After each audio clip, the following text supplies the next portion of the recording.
In the gospel of today, the Lord said to 70 of his disciples, "See, I am sending you out like lambs into the midst of wolves." And as I meditated on this gospel, I said to myself, the disciples, they may have been petrified. Because I said to myself, if Jesus said that to me, I would say, "Whoa, Master, wait, maybe next time I will be part of this group, not today. Because you are sending us out like lambs into the midst of wolves. And I'm not ready for that today, maybe next time." But the disciples did not even question Jesus on this. They went on ahead to do what Jesus asked of them. But what was Jesus trying to communicate to his disciples? He was trying to say to them, as you go preach the gospel, as you go prepare the way, do it with gentleness. Do it with love and charity. He said, "I am sending you like lambs into the midst of wolves," meaning you are going with all gentleness and charity. You are going with all love because you preach the gospel with love. We know that if the gospel is not preached with love, it will be difficult to accept. It's like when you want to correct somebody and you don't do it in love. Nobody listens, especially even if you are trying to tell them something that is important and they know that what you are trying to communicate is very important to them. But the manner in which you say it sometimes may drive people away. So the manner of approach is very important. And Jesus is saying to these 70 of his disciples, your manner of taking this gospel is to be gentle, like lambs. Then the second part is this: I am sending you into the midst of wolves. It means that this mission that I'm sending you on is not an easy mission. It's not going to be a walk in the park. And I see people walking around going to the lake all the time. It's not going to be like that. It's going to be difficult. You are going to have oppositions. You are going to have persecutions. And you are going to be prosecuted also. And you are going to have betrayers. And people will shame you. And people will ridicule you. And not everyone will accept you. So it's not going to be an easy mission. So today, my dear friends, the mission of preaching the gospel is not an easy one. But in preaching the gospel, we are told to do it with all love and all gentleness, doing it in the footsteps of Jesus. So all of us as a church, we have one mission. And the mission is to bring the gospel of Jesus Christ to everyone. One of the documents of the Second Vatican Council says that the church exists to preach the gospel, to bring the good news. There is no other reason why we exist. The only reason is to bring the gospel, to bring Jesus to everyone. So you and I, by virtue of our baptism, we have been given this authority, this mandate to go and bring this gospel. And make no mistakes, it is not going to be easy. Many of you know that. It is not easy at all, especially in the climate in which we find ourselves. In this age and time, the gospel is not readily accepted by everyone. So we meet persecutions, we meet betrayers, we meet oppositions, and sometimes we meet people shaming us for talking about Jesus. And as I said yesterday, sometimes some of us are so afraid to even make the sign of the cross in public because we don't want people to know we are Christians. And sometimes some of us can't even talk about Jesus at the dinner table.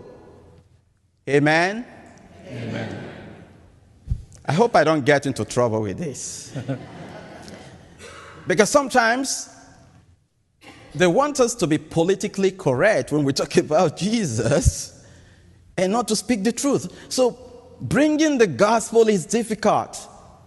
But in the midst of all these difficulties, Jesus is asking us to do it with joy and not to be afraid. Even though there are reasons to be afraid when we bring the gospel. So as we go home today, let's take these lessons. 3. The first one is this: we are called to bring the gospel with love, in love, and through love. The gospel must be wrapped in love because we bring it with all gentleness. We are lambs. And then the second lesson is this: please make no mistakes. And don't forget about this one. Not everyone will accept the gospel. Not everyone. We are going to meet persecutions and difficulties. Not everyone. Then the last one is this: Jesus sent them out in pairs. What it means is this: that in preaching the gospel, we must do it as a people, together. Together. I know that sometimes it's very difficult to work with some people. It's very difficult to work with some people. But we must try our best to find a common ground, because the common ground, the common denominator for us is Jesus. To bring Jesus to the people, not ourselves. Therefore, we must try to work together as one big family. And that is the reason Jesus sent the apostles out 2 by 2, so that when one is discouraged, the other can help to bring encouragement. So the priest cannot do it all by himself, and the people cannot do it all by themselves. We need the people of God. Both the priest and the people, we form one strong unity, one strong team to bring the gospel to everyone.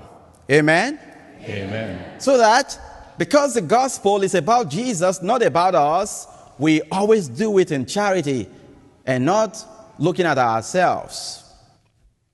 And one last one is this, and that is for priests and those who go about to preach this gospel. Jesus said to them, "Take no purse, take no extra sandals, and greet no one on the way." When I came to Canada about 15 years ago, I came with just 2 suitcases. And I tell you today, when I move, I need a U-Haul.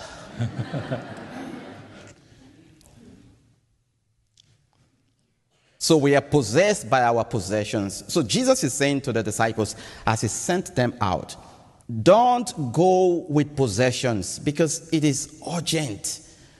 It is not a fashion show. Don't take extra sandals. Don't take purse. Don't go about collecting money from people. That is not what I'm asking you to do. I'm asking you to go preach the gospel. But sometimes, those of us who preach the gospel, when you listen to radio and television, we fly in private jets and everything, and we ask for money for this, for ourselves, and build all kind of mansions for ourselves. That is not what Jesus is talking about, because those things, they become barriers and obstacles to preaching the gospel. And I said to myself, am I guilty of that? How many pairs of shoes do I have? I can't even count them. God help me. Amen. Amen. So this is one of the reasons you must pray for your priests to be able to live a life of simplicity in order to take the gospel wherever they go, so that when I'm transferred from place to place, I'm not looking for a U-Haul to take my stuff, or looking for a trailer, or looking for all kinds of stuff to move my movable possessions. So as we gather here this morning, these are the lessons that Jesus is communicating to us.